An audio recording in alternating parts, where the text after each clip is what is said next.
kegiatan kita hari ini yaitu tentang penyebaran pemahaman dan pengalaman penerapan budaya positif dengan pantun ya Bapak Ibu ya, karena saya suka berpantun. Pusing kepala, tugas merangkum, harus dikirim ke dosen Belgia. Saya ucapkan Assalamualaikum untuk para hadirin yang berbahagia. Assalamualaikum warahmatullahi wabarakatuh.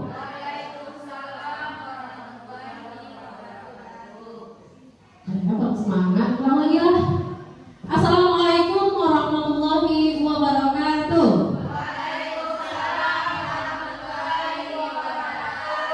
Oke, terima kasih. Alhamdulillah, puji syukur mari kita ucapkan kepada Allah Subhanahu wa Ta'ala yang telah memberikan rahmat beserta hidayahnya kepada kita semua, sehingga kita dapat hadir dan berkumpul di Labortik SMP 6 Lubuk Basung dalam rangka mendengarkan berbagi ilmu dengan rekam sejawat kita.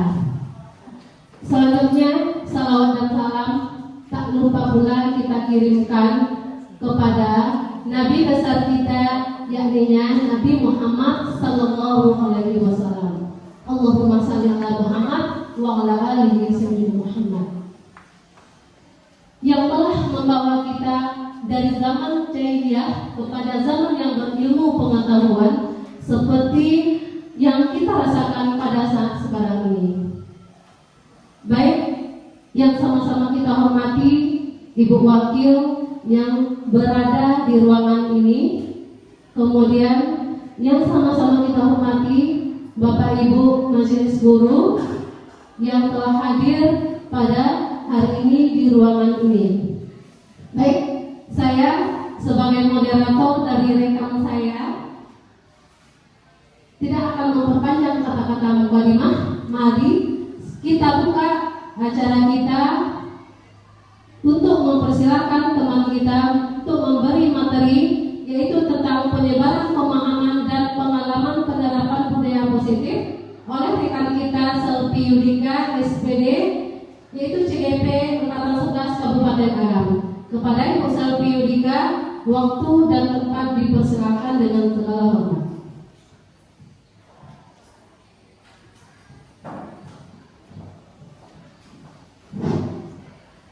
Terima kasih Ibu Moderator yang telah membuka acara kita pada pagi hari ini. Assalamualaikum warahmatullahi wabarakatuh.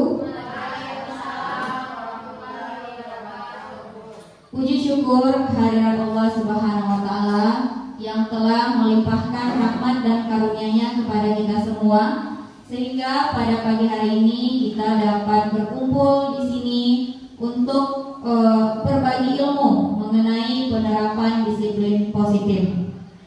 Kemudian salawat beserta salam tidak lupa kita hadiahkan kepada Nabi besar kita, Nabi Muhammad SAW, yang telah membawa kita dari zaman kegelapan kepada zaman yang terang benderang sebagaimana yang kita nikmati saat ini. Yang terhormat Ibu Wakil Kepala SMP Negeri 6 Lubuk Basung, seterusnya rekan sejawat yang sangat mendukung saya dalam kegiatan ini, saya ucapkan terima kasih banyak telah membersamai kegiatan kita pada pagi hari ini. Jadi Bapak Ibu, kita tidak usah terlalu tegang ya. Kita sama-sama belajar. Adanya kami di sini untuk berbagi pemahaman dan pengalaman penerapan budaya positif di sekolah kita. Kita langsung saja Bapak Ibu, karena cuaca tadi mendung. Untuk menghangatkan badan boleh minta Ibu berdiri. Bapak Ibu berdiri, kita ice breaking dulu biar tambah semangat. Sudah Bapak Ibu? Siap ya? Bapak Ibu kenal ini siapa? Oke, kita mulai ya. Ini dance matematika dari Jarum Poli Bapak Ibu.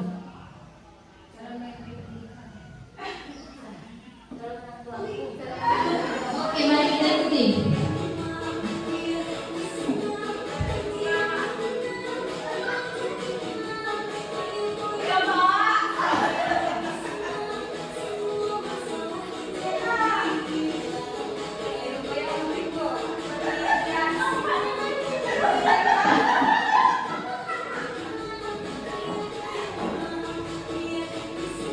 Oke. Cukup? Mau lagi? Cukup ya, cukup. Jadi Bapak Ibu, apa yang Bapak Ibu lihat dari dance jarum kulit tadi? Iya, ada sama dengan, ada kali, tambah, kurang. Hidup saya Bapak Ibu sebagai guru matematika cuma di sana. Kali, bagi, tambah, kurang, sama dengan. Nah, itu dari tahun ke tahun kami di matematika belajarnya itu saja. Tapi kenapa anak kita bilangnya matematika itu sulit, Bu? Padahal dari SD TK cuma ini yang kami pelajari, tidak lebih dari itu. Oke Bapak Ibu, kita sudah STQ. Kita sepakat dulu Bapak Ibu. Bapak Ibu sepakat kita mengikuti kegiatan ini sampai akhir? Sepakat melaksanakannya dengan berbahagia? Oke, sepakat ya Bapak Ibu. Kita dalam hidup ini Bapak Ibu memang harus selalu senantiasa berbahagia. Karena Bapak Ibu tidak orang lain yang membahagiakan diri kita. Yang akan membahagiakan diri kita itu kita sendiri. Tidak suami kita, anak kita, tapi kita sendiri. Jangan Bapak Ibu bilang suami ambo membahagiakan ambo nyubu. Jangan. Pasti akan ada perselisihan yang membuat kita sedih, pasti ada. Jadi tegaklah di diri kita, bahagiakan diri kita. Ini bagi wanita-wanita, jadilah wanita yang kata Gen Z sekarang, wanita independen, mampu berdiri di kaki sendiri. Sepakat kita mengikutinya sampai akhir dan berbahagia? Oke, terima kasih Bapak Ibu ya. Kita lanjut. Ini dia Bapak Ibu yang ingin kami bagikan pada pagi hari ini. Nampak slide-nya Bapak Ibu?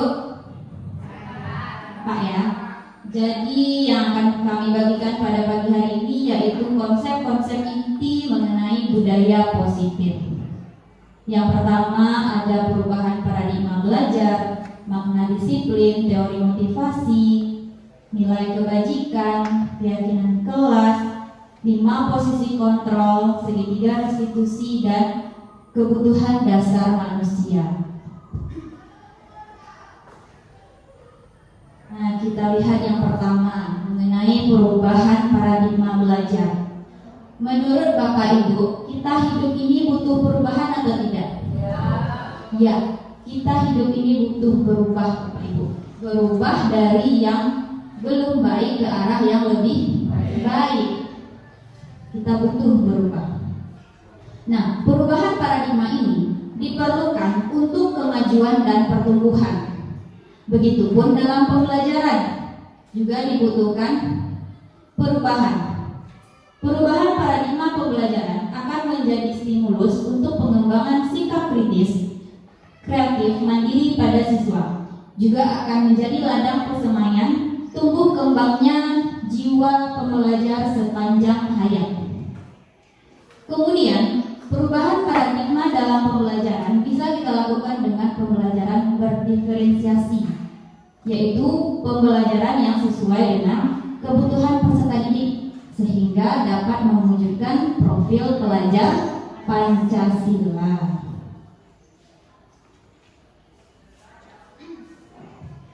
Nah, bagaimana seseorang bisa berubah dari paradigma stimulus respon menjadi pendekatan teori kontrol? Nah, ini perubahan tadi Bapak Ibu, dari stimulus respon kepada teori kontrol.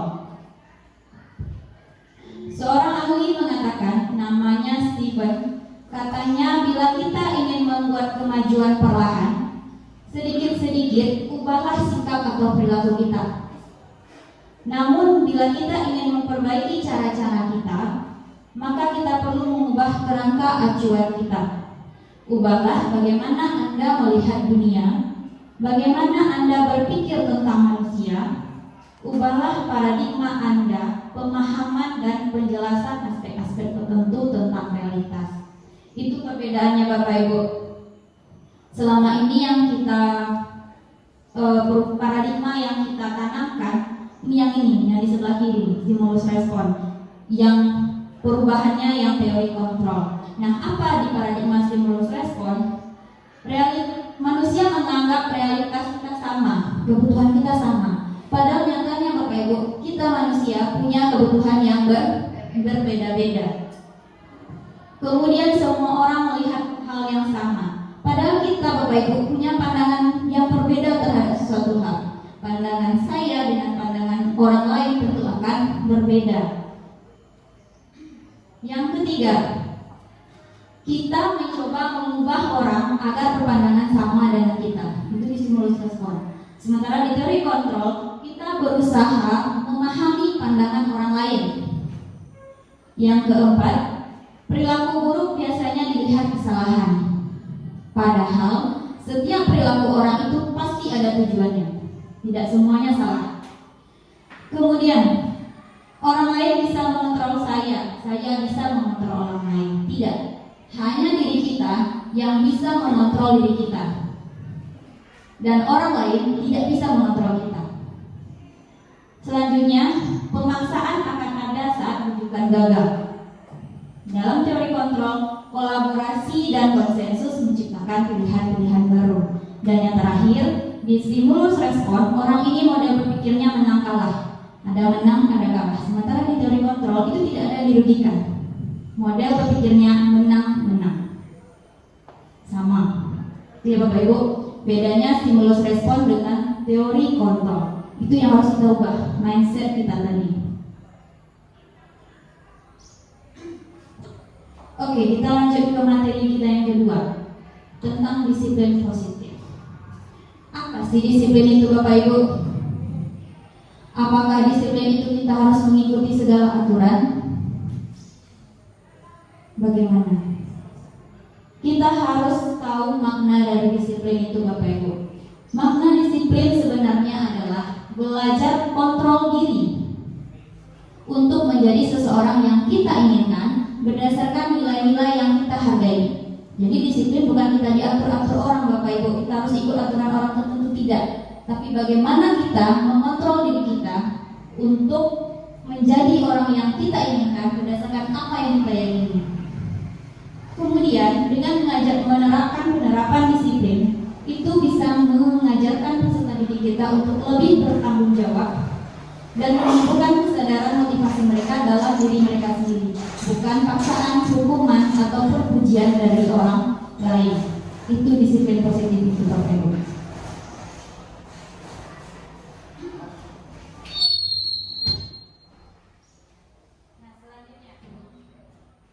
Selanjutnya motivasi perilaku manusia. Seperti yang disebutkan oleh teori kontrol tadi, bahwa setiap perilaku pasti memiliki tujuan.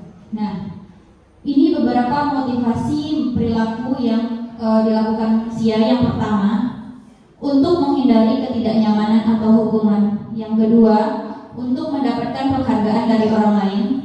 Dan yang ketiga, untuk menjadi orang yang mereka inginkan dan menghargai nilai-nilai yang diyakini. Poin pertama dan kedua itu adalah motivasi eksternal Bapak Ibu. Motivasinya berasal dari orang lain. Sementara poin yang ketiga itu motivasi dalam diri kita sendiri.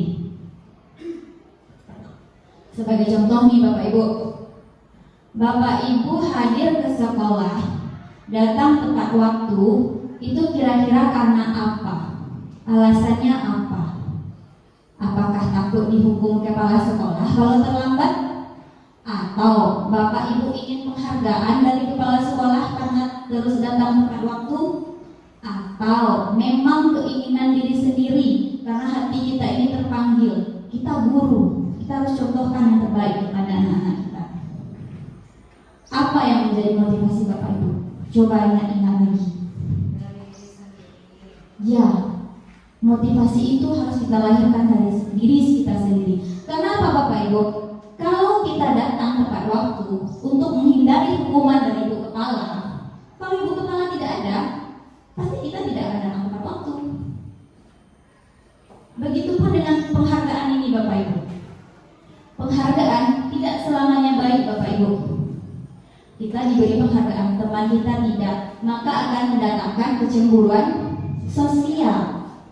Maka perlunya motivasi itu kita gali dari dalam diri kita.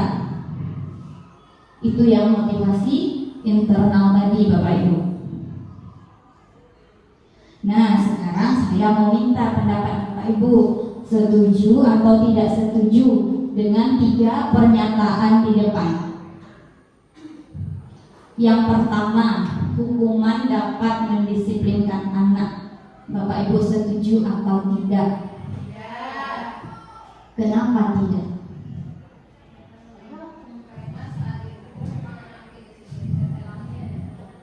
Iya, karena hukuman itu sifatnya sementara. Saat itu saja dia nurut sama kita, nanti dia akan ulangi lagi. Itu ya, jadi hukuman itu tidak mendisiplinkan anak sama sekali. Nah, yang kedua, memberikan konsekuensi yang positif seperti memungut sampah akan mendisiplinkan anak. Bagaimana menurut Bapak Ibu? Tidak setuju. Kenapa? Kenapa? Iya, sifatnya sementara, lagi pula tidak sesuai. Namun yang kita lakukan selama ini apa Bapak Ibu? Anak ibu, kamu terlambat. Nah, mumpung pekarangan kita ini banyak sampah, ini sampah dulu, baru masuk kelas. Masih ada kan kita Bapak Ibu? Ada. Memang mungkin positif dampaknya sampah kita bersih, tapi pada anak dia akan ketinggalan materi pelajarannya. Tidak ada kesinkronan antara masalah dia terlambat dengan kebersihan pekarangan sekolah kita. Tapi mungkin karena kita ingin cepat saja, pilih-pilih dulu sampahnya nak, baru nanti anak masuk kelas. Seperti itu. Saya juga pernah, Bapak Ibu pernah. Tapi setelah belajar tentang ini, rasanya dosa saya banyak. Karena melakukan hal-hal yang sebenarnya merugikan anak. Kita lanjut Bapak Ibu, yang ketiga. Pemberian penghargaan dapat meningkatkan motivasi belajar. Bagaimana menurut Bapak Ibu pernyataan yang ketiga?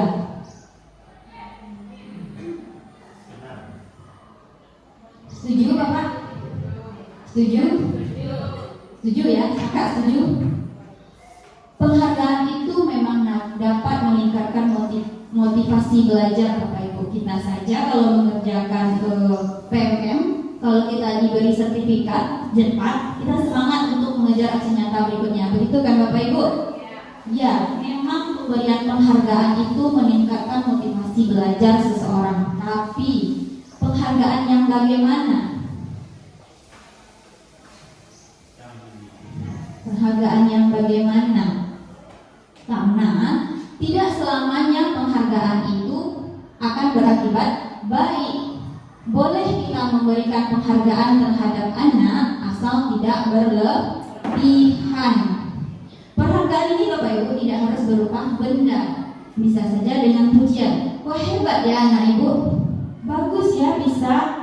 Dengan kata-kata seperti itu saja, pasti anak-anak kita akan meningkat motivasi belajarnya. Begitupun kita kan juga punya atasan. Kalau ibu kepala atau teman kita memuji kita, pasti akan lebih terpacu lagi semangat kita. Oh, berarti kepala sekolah saya percaya dengan saya. Nah, 4 tanggung jawab itu. Jadi penghargaan ini memang ada baiknya, namun juga ada minusnya. Kalau di dalam kelas ada anak yang kita kasih penghargaan, ini temannya tidak, bisa saja teman yang lain akan cemburu. Ibu ini si Keisha saja dikasih penghargaan, kami tidak. Mungkin akan ada colotehan seperti itu dari anak-anak kita. Oke, dari tadi kita sudah bicara tentang nilai-nilai kebajikan, nilai-nilai yang diyakini. Apa sih nilai-nilai kebajikan itu Bapak Ibu? Nilai-nilai kebajikan itu Bapak Ibu banyak sumbernya, ada 6. Ini bisa Bapak Ibu lihat. Yang pertama sumbernya dari profil pelajar Pancasila, Ibu Primary Yes Program, 9 pilar petunjuk seumur hidup, The 7 Essential, The Future Project. Itu sumber-sumber nilai kebajikan. Namun yang kita pakai di pembelajaran kita itu yang pertama, profil pelajar Pancasila. Masih ingat Bapak Ibu ada berapa profil pelajar Pancasila? Berapa? Apa saja Bapak Ibu? Berakhlak mulia ujungnya, kemudian berkebinekaan global, bernalar kritis, bergotong royong, mandiri, dan yang keenam kreatif. Itu kita harus ingat Bapak Ibu, karena ini kita pajang di visi kita. Nah, apakah ada nilai-nilai yang lain? Ada. Itu adanya di 5 kategori yang lain, tapi tidak ditayangkan. Apa selain si profil Pancasila ini kira-kira? Nilai-nilai kebajikan, tanggung jawab, tenggang rasa, disiplin, apalagi kerjasama, hormati, menghargai, segala hal-hal positif itu adalah nilai-nilai kebajikan. Jadi kita harus tahu itu. Nah, kita masuk ke materi selanjutnya, yaitu keyakinan kelas atau sekolah. Kira-kira menurut Bapak Ibu, kenapa namanya keyakinan kelas? Kenapa bukan peraturan kelas saja? Karena kalau keyakinan kelas itu kesepakatan yang dibuat antara guru dan siswa. Tapi kalau peraturan kelas itu hanya dibuat oleh pihak sekolah atau pihak guru saja. Oke, terima kasih Ibu Nia. Bagus sekali. Itu tangan dulu untuk Ibu Nia. Jadi keyakinan kelas itu dibuat bersama, ya, dibuat bersama, diusulkan bersama, diyakini dan dijalankan bersama. Sementara peraturan itu sifatnya satu arah Bapak Ibu. Kita saja yang menciptakan, anak tidak tahu, anak tinggal ikut. Jadi makanya namanya adalah keyakinan kelas. Mungkin Bapak Ibu bisa juga bikin di rumah keyakinan rumah tangga. Bisa. Kalau yang belum berumah tangga ya gimana ya? Segera carilah cepat-cepat. Segerakan, insya Allah, amin. Nah Bapak Ibu lihat Bapak ganteng yang pakai helm itu? Nah ini Bapak ganteng ini pakai helm. Kira-kira kenapa ya Bapak ini pakai helm? Atau kita kenapa ya pakai helm? Kenapa kira-kira? Karena itu peraturan dari polisinya. Itu peraturan. Terus apa lagi? Untuk keselamatan. Ada bilang peraturan, ada bilang keselamatan. Kenapa lagi? Kenapa lagi? Ini kalau Bu Nia bilang ini peraturan, berarti Bu Nia kalau lewatnya tidak ada polisi, Bu Nia bisa ada pakai helm. Ya, tuh. Jadi kenapa kira-kira? Yang benarnya bagaimana nih? Kita, untuk keselamatan, Bu Ayu juga bilang untuk keselamatan. Jadi Bapak Ibu, apa yang mau kita lakukan itu jangan lihat aturannya. Sadari diri kita, oh saya mau keluar pakai motor, kalau nanti saya jatuh kepala saya kena aspal pasti berdarah pecah. Tapi kalau bisa saya pakai helm, bisa ada yang menahan kepala saya. Nah jadi itu munculkan dari diri kita. Iya, karena helm itu melindungi kita. Jadi jangan pakai helm karena takut kena tilang saja. Itu sama tadi dengan menghindari hukuman tadi, karena takut ditangkap polisi, makanya pakai helm. Nah, itu makanya yakinkan diri kita. Oke, kita lanjut ya Bapak Ibu. Nah, kita lanjut ke apa sih keyakinan kelas itu? Nah, benar kata Bu Nia tadi bahwa keyakinan kelas ini pernyataan yang kita buat yang mengandung nilai-nilai kebajikan. Ada nilai-nilai kebajikan di dalamnya yang diyakini bersama di dalam kelas ataupun di sekolah. Nah, langkah-langkahnya Bapak Ibu. Yang pertama, kita diskusi dulu dengan anak-anak kita. Kita tanya mereka, apa yang mereka inginkan agar pembelajaran di kelas itu berjalan lancar. Nanti mereka akan munculkan peraturan-peraturan itu Bapak Ibu. Akan mereka tulis apa yang mereka mau. Tampung saja dulu, terima apa yang masukan mereka. Kemudian peraturan-peraturan mereka tadi mungkin akan beragam, mungkin ada kalimat positifnya, ada kalimat negatifnya. Kita samakan, kita ubah menjadi kalimat-kalimat positif. Kemudian peraturan tersebut kita salin menjadi keyakinan. Jangan lupa kita juga diskusi dengan anak-anak kita gambaran perilaku yang mencerminkan keyakinan kelas dan berdiskusi mengenai peran seluruh warga kelas. Dan yang paling penting Bapak Ibu, kita harus tinjau ulang keyakinan tersebut berjalan baik atau tidak. Ini contoh saat saya membuat keyakinan kelas bersama siswa.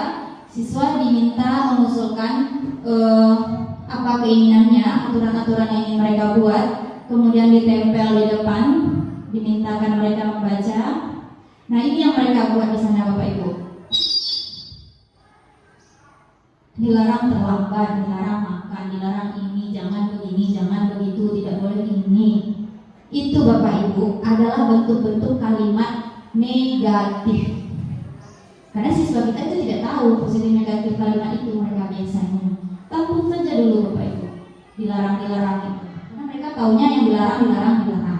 Nah, tampung saja. Nanti kita diskusikan lagi dengan mereka. Kita ubah ke kalimat yang positif. Nah, seperti ini keyakinan kelas kami saat itu Bapak Ibu. Kan lebih indah bentuknya daripada kalimatnya dilarang. Jadi yang dilarang tadi ditukar menjadi hadir tepat waktu, berdoa sebelum dan sesudah belajar, berpakaian sesuai aturan sekolah, kelas dalam keadaan bersih dan rapi, mengikuti pembelajaran dengan tertib, serta mengumpulkan tugas tepat waktu. Ada kalimat negatifnya Bapak Ibu? Jadi itulah gunanya kita buat kalimat yang positif. Sama dengan kita dalam berpikir Bapak Ibu, jangan kita melihat sisi negatifnya. Coba buka mindset kita. Apa yang terjadi itu pasti ada hikmahnya. Kita ambil positifnya dulu. Seperti itu Bapak Ibu, keyakinan kelas yang sudah dibuat. Nah, selama ini yang Bapak Ibu lakukan, sudahkah membuat keyakinan kelas? Alhamdulillah, mantap, guru-guru hebat semua ini sudah membuat keyakinan kelas berarti ya. Jangan lupa ditinjau keyakinan kelasnya. Nah, ini materi kita berikutnya Bapak Ibu, posisi kontrol guru. Jadi kita guru ini Bapak Ibu punya posisi kontrol. Ada 5. Yang pertama itu penghukum, yang kedua pembuat rasa bersalah, yang ketiga itu teman, 4 pemantau, dan yang kelima adalah sebagai manajer. Itu posisi-posisi kita. Nanti kita lihat Bapak Ibu berada di posisi yang mana. Nah, kita tonton video ini dulu ya Bapak Ibu ya.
Malah sekali yang menjadi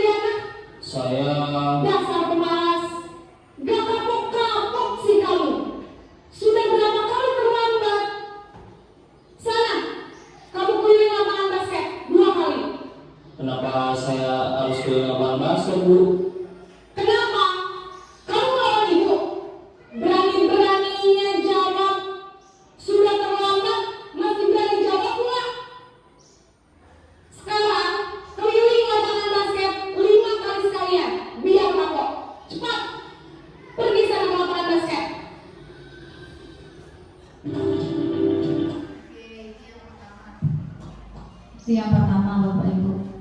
Kira-kira bagaimana perasaan Bapak Ibu melihat video tadi?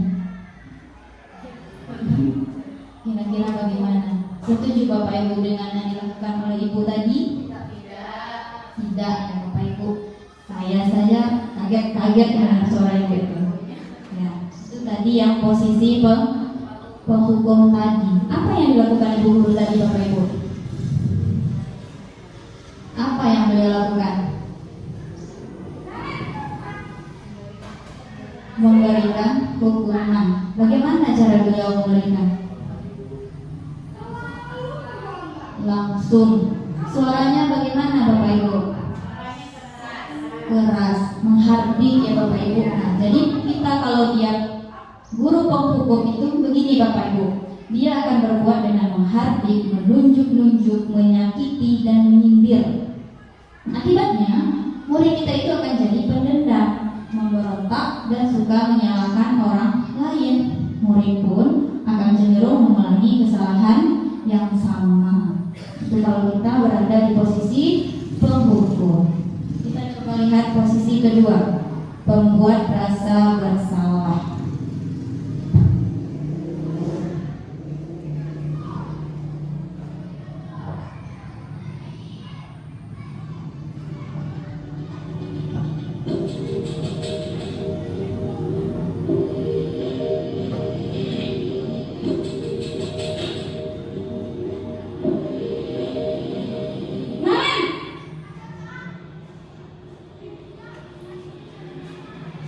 Selamat pagi Bu. Naren, kamu kenapa terlambat lagi nak?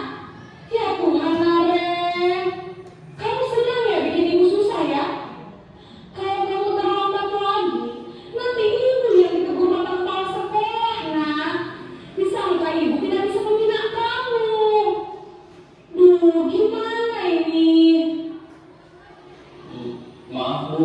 Duh Gusti Naren, kamu suka ya kalau ibu tegur bapak kepala sekolah? Terus, sekarang ibu harus tulis apa ini buku absen? Ini kamu sudah sering terlambat loh. Ibu harus apa coba? Maaf Bu. Maaf sekali. Ya sudah, lain kali jangan bikin ibu susah lagi ya nak ya. Ibu tidak akan kuat lagi kalau kamu begini terus.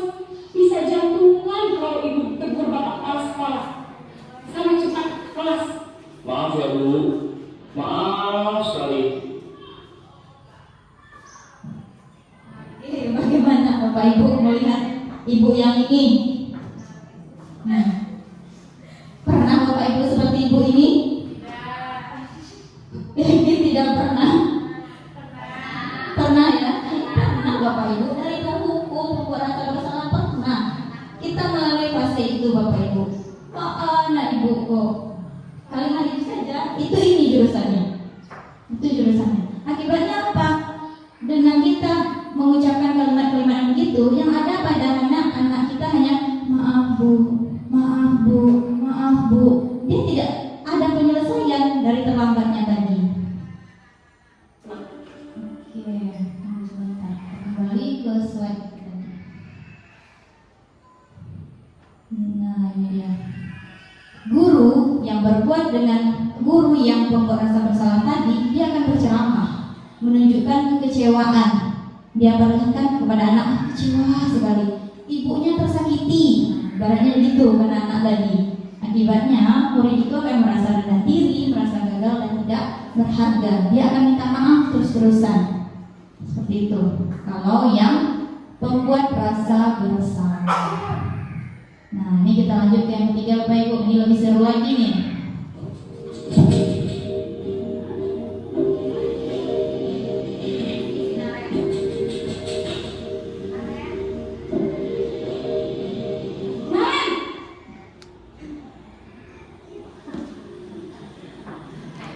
Selamat pagi Bu. Wah, sudah jam berapa ini nak? Terlambat lagi ya sayang. Iya Bu. Habis tuh saya lupa bangunkan saya Bu. Kamu malah menyalahkan ibu kamu. Kamu bukannya anak yang larinya paling kencang. Kok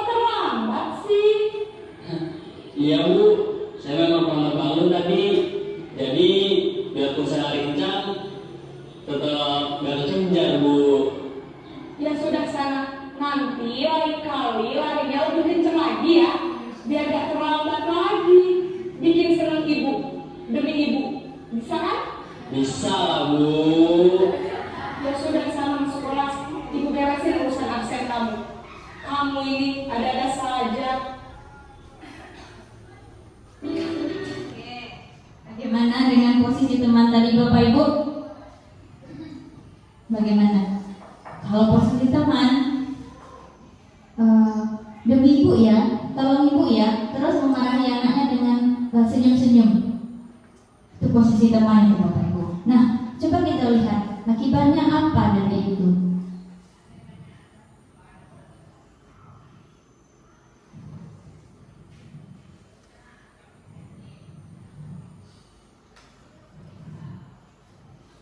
Nah ini, gurunya akan berbuat dengan menggunakan kata-kata yang persuasif, membuatkan alasan-alasan untuk muridnya. Seperti kata ibu tadi, nanti ibu yang bereskan absennya, kata ibu tadi. Kemudian murid akan ketergantungan, tidak mandiri dan tidak bisa membuat keputusan. Parahnya lagi, murid itu akan berpihak pada beberapa guru saja yang dia anggap teman. Oh, senang dengan bapak itu baik. Jadi tidak selamanya kita memposisikan diri sebagai teman murid itu baik, Bapak Ibu. Tidak selamanya baik. Kita lanjut ke posisi yang keempat. Sinyalnya tidak ada, jadi kita harus bolak-balik ke video ini.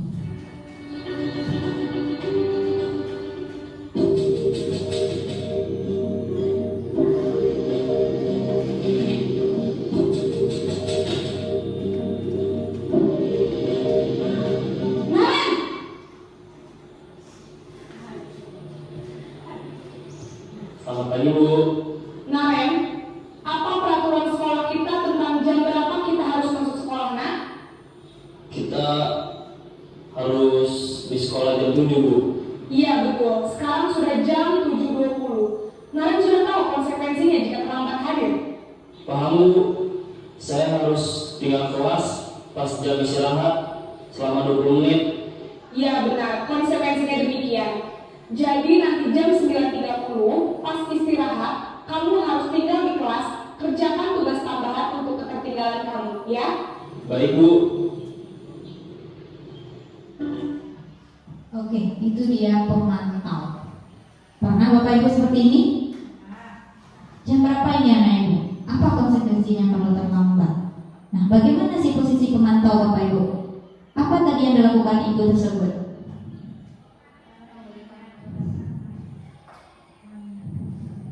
Mengingatkan anak peraturan masuknya jam berapa, kemudian konsekuensinya apa kalau terlambat.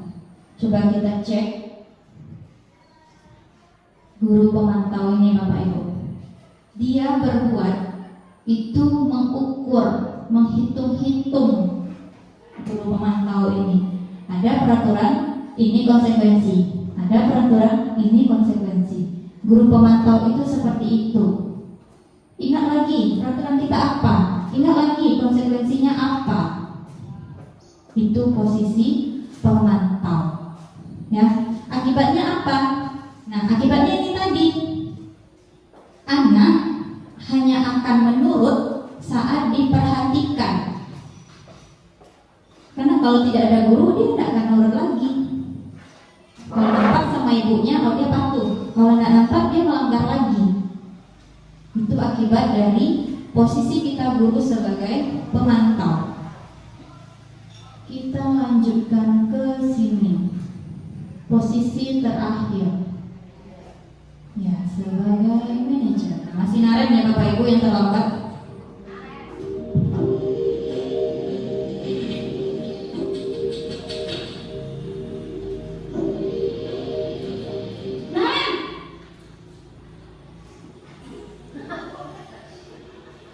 Selamat pagi Bu. Selamat pagi Naren. Maaf Bu, saya terlambat. Iya, sekolah masuknya jam 7, sekarang sudah jam 7.20. Jadi sekarang bagaimana ini Naren? Maaf Bu, saya lupa setel alarm saya semalam. keyakinan sekolah yang mana yang perlu kamu tingkatkan? Menghargai diri sendiri dan orang lain mungkin ya Bu. Setuju. Jadi, apakah Naren meyakini prinsip saling menghormati tersebut? Iya Bu, saya meyakininya. Apakah Naren bersedia memperbaiki masalah keterlambatan ini? Bersedia Bu. Bagaimana kamu akan perbaiki masalah keterlambatan ini? Saya akan coba untuk tidak lupa menyetel alarm saya Bu. Baik, kalau Naren lupa menyetel alarm di rumah, ada orang yang kira-kira bisa bantu mengingatkan tidak? Ada Bu, kakak saya, Kak Emma. Ada lagi selain Kak Emma? Selain Kak Emma, ada ibu saya. Baik, jadi yang mengingatkan Naren adalah Kak Emma dan ibu kamu ya? Kira-kira akan mulai set alarm kapan nih Naren? Setelah pulang sekolah, akan segera saya lakukan. Baik, jadi Naren akan setel alarm untuk bangun besok pagi dan akan diingatkan oleh kakak dan ibunda Naren ya. Ada lagi yang mungkin perlu dilakukan Naren agar tidak terlambat bangun lagi? Tidak ada Bu. Baik Naren, terima kasih untuk kerjasama kamu. Sekarang kamu perlu kembali ke kelas untuk belajar. Baik Bu, terima kasih. Itu dia yang posisi manajer.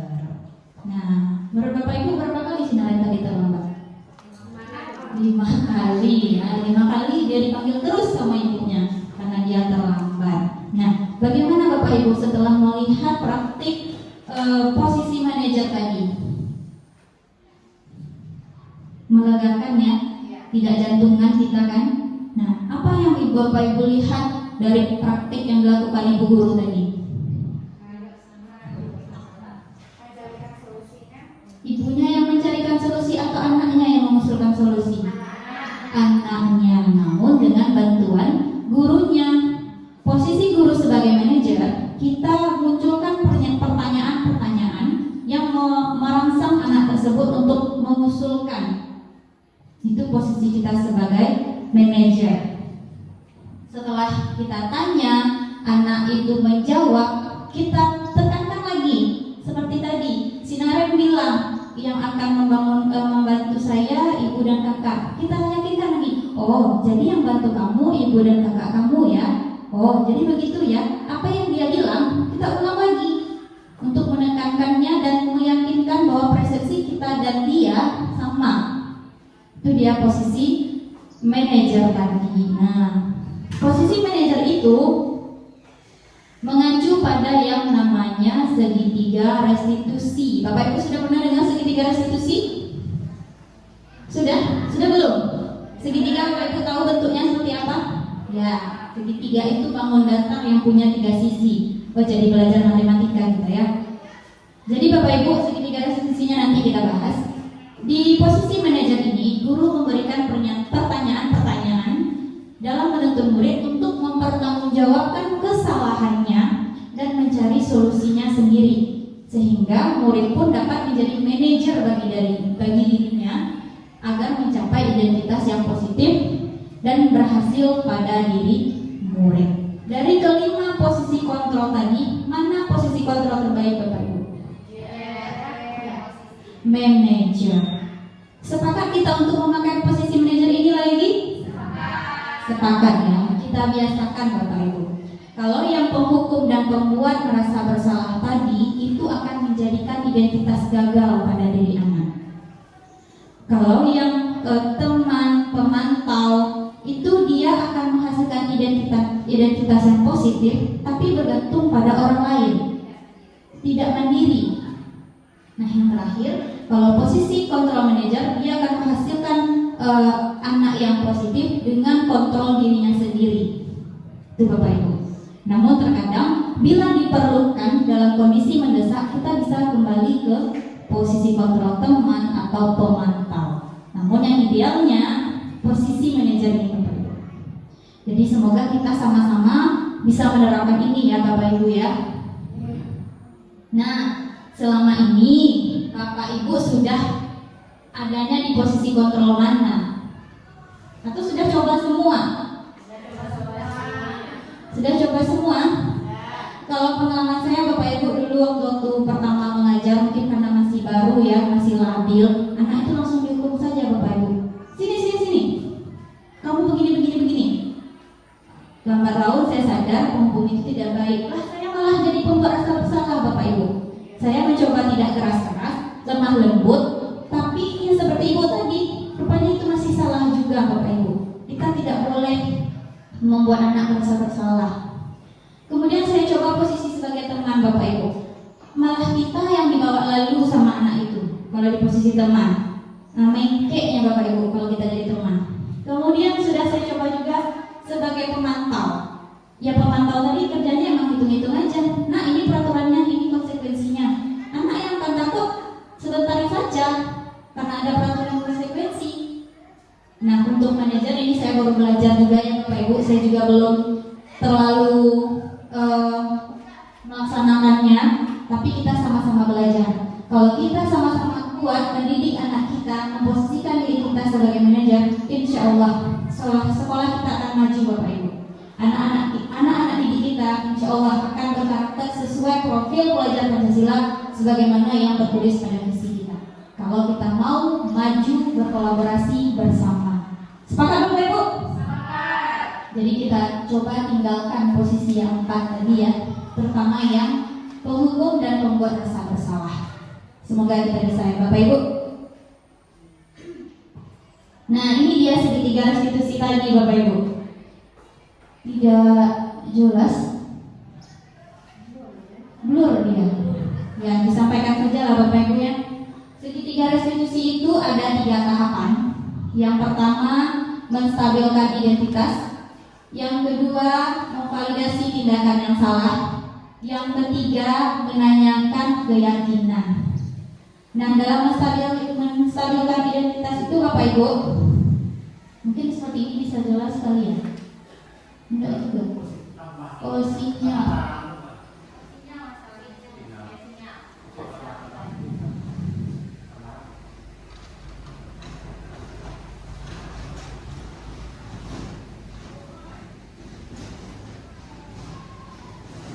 Yang bonek katanya.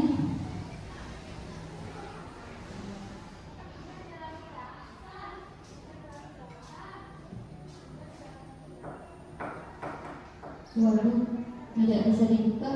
Kita udah pakai spot ini.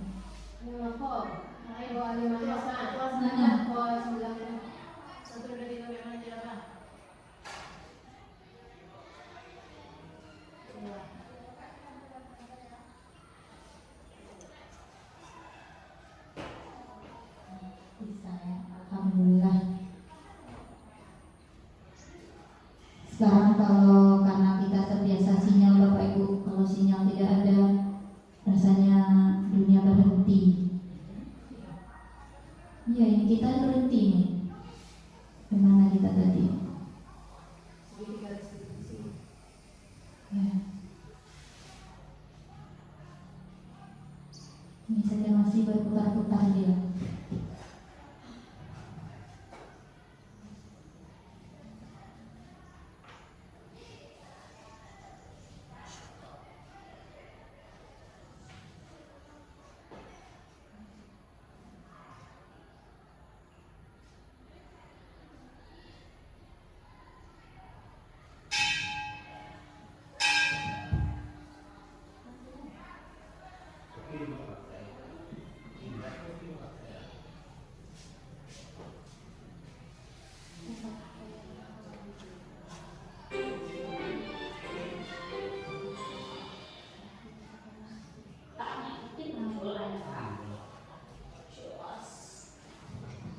Ya Bapak Ibu ya, ini kalau kendala sinyal seperti ini.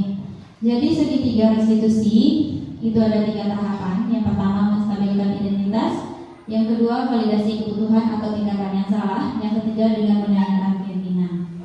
Nah, pada tahap menstabilkan identitas, pernyataan atau pertanyaan yang mungkin kita berikan kepada anak itu bisa seperti ini. Setiap orang itu pernah punya salah, nak. Tidak apa-apa berbuat salah. Ibu juga pernah berbuat kesalahan. Nah, seperti itu. Kamu bukan satu-satunya orang yang pernah berbuat salah. Itu dalam menstabilkan identitas. Jadi kita bangun anak itu, jangan sampai dia merasa dirinya gagal karena permasalahannya. Kemudian untuk validasi tindakan yang salah, bisa kita tanya, kamu tentu punya alasan kan kenapa begitu? Apakah ada cara lain selain cara yang kamu lakukan? Nah, itu untuk validasi tindakan yang salah. Kemudian yang terakhir bisa kita tanya dengan, perbuatan kamu ini sudah sesuai keyakinan kelas atau belum? Apa keyakinan kelas yang belum kamu tunjukkan? Bagaimana kamu memperbaiki kesalahan kamu? Nah, seperti itu tahapan dari segitiga restitusi. Jadi di segitiga restitusi ini kita mendidik anak kita, mengajak dia untuk belajar bertanggung jawab atas kesalahan yang dia berbuat. Itu ya Bapak Ibu untuk segitiga restitusi. Ini materinya ada di sini yang lengkap. Nah, oke. Alhamdulillah. Ini contoh penerapan segitiga restitusi kemarin Bapak Ibu yang sudah dipraktekkan. Mudah-mudahan bisa diputar. Nah, ini di awal video. Bisa.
Itu tadi praktek segitiga restitusi bersama salah seorang siswa.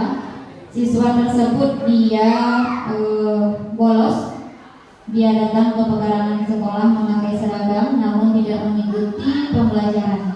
Dia bolos pergi bersama temannya yang baru pulang dari luar kota, pergi nongkrong ke kafe misalnya. Jadi dicobalah menerapkan segitiga restitusi terhadap siswa tersebut. Jadi dalam menerapkan ini Bapak Ibu, kita tidak memanggil anak di depan umum. Ya, kita panggil secara personal anak tersebut. Begitu dalam menemukan segitiga restitusi. Nah, Bapak Ibu, selama ini mungkin Bapak Ibu sudah pernah melaksanakan segitiga restitusi. Mungkin sudah ada ya, sampai tahap mana mungkin pasti di antara kita sudah pernah menerapkannya. Mungkin belum sesempurna yang seperti dimau segitiga restitusi, tapi pasti kita pernah. Setidaknya kita tanya anak itu alasan yang berbuat apa, pasti kita tanya baik atau tidak yang dilakukan. Itu sebenarnya kita sudah mencobakan segitiga restitusi. Nah, ini materi kita yang terakhir Bapak Ibu, kebutuhan dasar manusia. Kebutuhan dasar manusia itu Bapak Ibu, kalau di dalam ekonomi ada berapa kebutuhan? 3 ya, ada primer, sekunder, tersier. Kalau di dalam ilmu pendidikan dan psikologi, kebutuhan dasar manusia itu ada 5. Bertahan hidup, kasih sayang dan rasa diterima, penguasaan, kebebasan, dan kesenangan. Nah, kalau yang bertahan hidup ini kita butuh apa Bapak Ibu untuk bertahan hidup? Makan, minum, apalagi Bapak Ibu untuk bertahan hidup? Apa? Rumah, tempat tinggal, pakaian, kesehatan butuh Bapak Ibu untuk bertahan hidup? Iya butuh. Kalau kita tidak sehat, kita sakit, nyawa kita pendek, tidak bertahan hidup kita namanya Bapak Ibu. Itu yang bertahan hidup. Kemudian yang kebutuhan kasih sayang dan rasa diterima. Ini kebutuhan akan koneksi, bagaimana kita ingin diterima oleh orang, bagaimana kita ingin diterima oleh suatu kelompok. Kemudian kebutuhan penguasaan. Penguasaan ini bagaimana kita ingin dianggap oleh orang lain, dianggap harga oleh orang lain, dan kita ingin dihormati. Penguasa itu seperti itu. Kemudian kebebasan. Kebutuhan ini adalah kebutuhan akan mandiri. Kita punya pilihan dan kita mampu mengendalikan orang lain. Kemudian yang terakhir itu kebutuhan kesenangan. Kebutuhan kita untuk bermain, tertawa, jalan-jalan. Ini kebutuhan kesenangan. Jadi Bapak Ibu, apakah setiap manusia ini punya kebutuhan yang sama? Apakah kebutuhan dasar manusia itu sama? Tidak. Nah Bapak Ibu, di mejanya sudah disediakan kuesioner. Silakan Bapak Ibu lihat, baca, dan isi kuesioner tersebut sesuai dengan kondisi Bapak Ibu sendiri.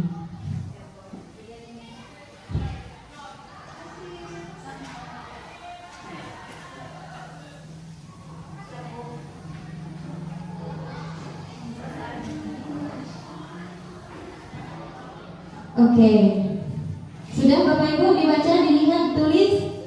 Sudah, mantap. Kira-kira nih yang nomor 1 sampai 10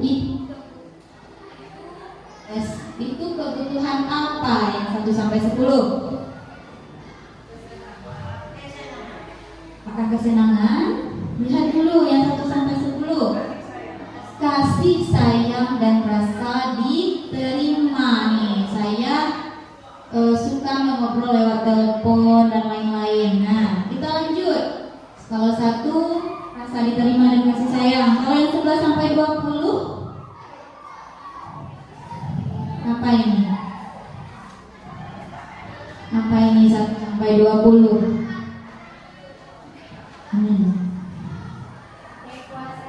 Kekuasaan. Yang selanjutnya 21 sampai 30 kebebasan. Saya memiliki pilihan katanya. Saya suka memiliki pilihan. Itu kebebasan. Dan yang terakhir 31 sampai 40 kesenangan. Loh kok cuma 4 saja ini? Bertahan hidupnya mana? Karena setiap orang sama, butuh makan, minum, tempat tinggal. Yang beda itu yang ini. Nah ini ya Bapak Ibu, saya juga sudah ngisi kuesioner tersebut. Yang paling tinggi di kategori saya adalah saya orangnya butuh kasih sayang, butuh diterima. Nah ibu-ibu paling tinggi di mana? Ada yang kekuasaan, ada yang kebebasan, ada yang kesenangan, ada yang kasih sayang. Itu membuktikan bahwa kebutuhan dasar kita sebagai manusia berbeda-beda. Begitupun dengan anak didik kita, kebutuhan dasarnya berbeda-beda. Nah ini kalau Bapak Ibu tanya nih, orang, manusia, anak, kalau kategori yang ini 1 sampai 10 tinggi, ini dia tipikal orangnya. Ingin disukai, dan diterima lingkungan, kemudian akrab dengan orang tua, teman sebaya penting, suka bekerja kelompok, mereka belajar karena suka dengan gurunya. Itu bagi anak. Ya Bapak Ibu, biasanya orang yang kategori ini paling tinggi. Nah ini yang terjadi pada dirinya. Coba Bapak Ibu ingat-ingat, refleksi dirinya. Saya seperti itu benar atau tidak? Kemudian kalau kekuasaannya paling tinggi, ini anak atau kita bisa seperti ini. Ingin jadi pemimpin, suka mengamati dulu sebelum mencoba hal baru, kemudian merasa kecewa bila melakukan kesalahan, dan orangnya rapi, sistematik, dan selalu ingin jadi yang terbaik. Itu biasanya orang yang kebutuhan kekuasaannya paling tinggi. Dan kalau yang kebebasan bagaimana? Orang yang kebutuhan kebebasannya paling tinggi itu dia menginginkan pilihan. Kemudian perlu banyak bergerak, suka mencoba-coba, tidak terlalu terpengaruh dengan orang lain, dan suka mencoba hal baru. Dan yang menarik itu orang yang punya kebutuhan kebebasan yang tinggi. Yang terakhir Bapak Ibu, orang atau anak kita yang kebutuhan dasar kesenangannya tinggi, dia menikmati setiap apapun yang dia lakukan. Kemudian dia bisa konsentrasi apabila yang dia lakukan adalah hal yang dia senangi. Kemudian dia suka permainan, suka mengoleksi, suka bergurau, dan saat bertingkah buruk pun mereka masih terlihat lucu.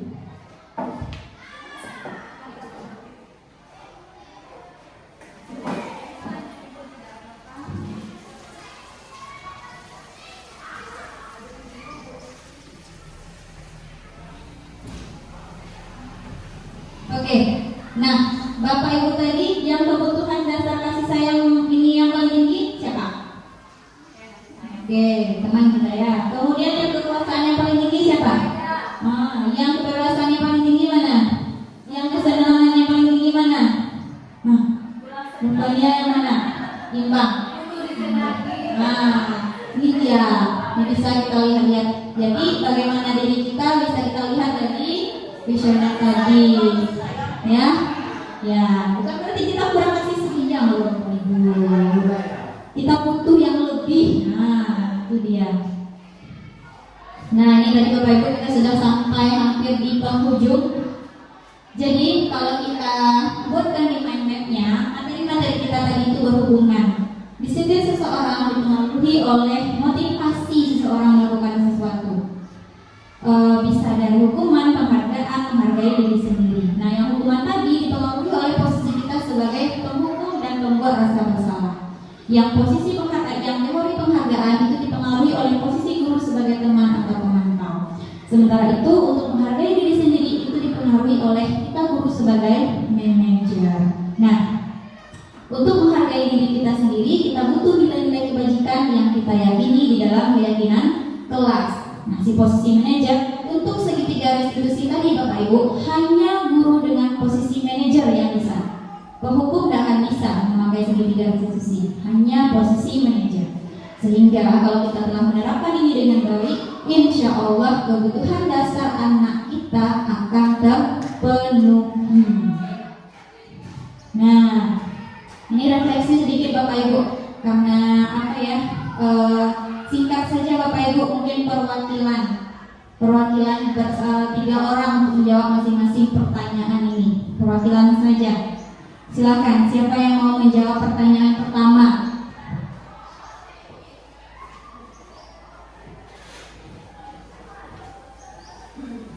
Untuk pertanyaan pertama, bagaimana perasaan Bapak Ibu mengikuti sesi ini? Perasaan saya mewakili Bapak Ibu yang berada di dalam ruangan ini, saya merasa senang karena mendapatkan pengetahuan dan wawasan baru dari yang disampaikan Ibu Selvi Yudika tadi. Apa saja wawasannya? Yang pertama, mungkin dari 5 posisi tadi kami di sekolah mungkin sudah menerapkan yang kelima dari posisi penghukum tadi, tetapi mungkin tidak sesuai dengan kondisinya. Untuk itu mungkin kami setiap hari akan lebih menerapkan posisi manajer yang ideal tadi ketika siswa kita melakukan kesalahan di sekolah. Lalu ada juga tadi pengetahuan baru tentang segitiga restitusi tadi, mungkin bisa kami terapkan juga ketika di dalam kelas maupun di luar kelas. Mungkin hanya itu Ibu Selvi, saya akhiri dengan Assalamualaikum warahmatullahi wabarakatuh. Terima kasih Bu Nia. Nampaknya Bu Nia sudah melibas pertanyaan ini beliau senang hal barunya sudah. Kemudian tidak lanjutnya akan mencoba menerapkan lagi. Atau ada lagi Bapak Ibu yang ingin menambahkan? Oke, silakan Ayus. Terima kasih Bapak Ibu Selvi yang telah memberi waktu saya untuk refleksi tentang kegiatan kita hari ini. Saya pribadi yaitu dengan adanya sesi ini, berbagi ini, hal yang baru yang saya dapatkan yaitu tentang konsep budaya positif, yaitu adanya perubahan paradigma belajar, kemudian disiplin positif, adanya nilai-nilai kebajikan, kebutuhan dasar manusia, potensi, motivasi perilaku manusia, kemudian adanya posisi kontrol guru, keyakinan kelas, dan terakhir tadi itu adanya segitiga restitusi.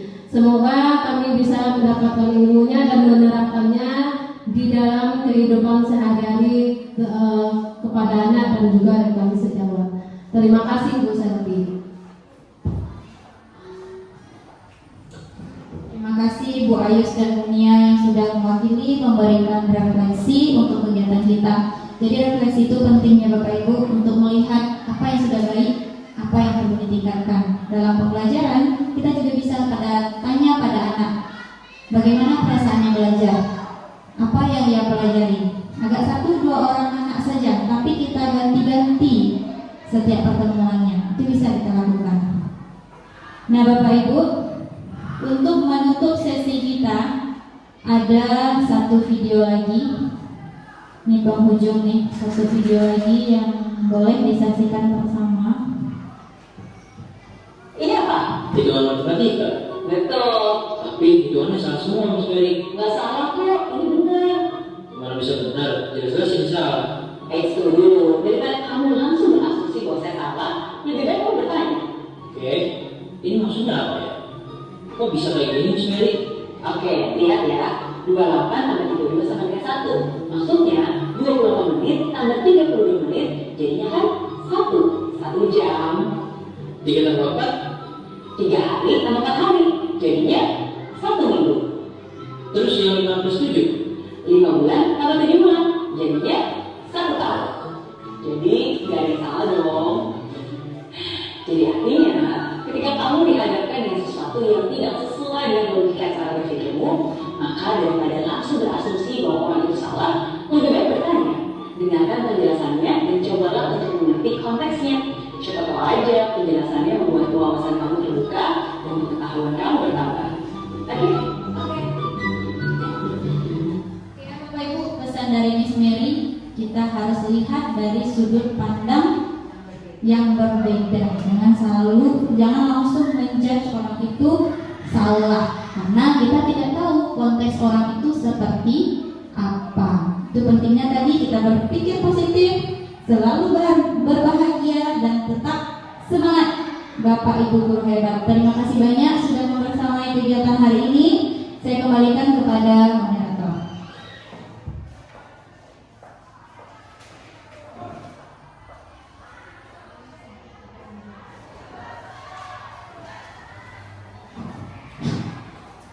Alhamdulillah acara kita pada hari ini telah selesai. Terima kasih kepada Bu Selvi telah memaparkan panjang lebar materi kita hari ini. Semoga kita yang ada di sini bisa menerapkan semua yang disampaikan oleh Bu Selvi tadi di dalam kehidupan kita sehari-hari, terutama di sekolah kita ini. Baik, untuk hari ini saya akan menutup acara kita hari ini dengan sebuah pantun juga ya Bapak Ibu ya. Buah mangga, buahku ini, buahnya masak, mari dimakan. Acara berakhir sampai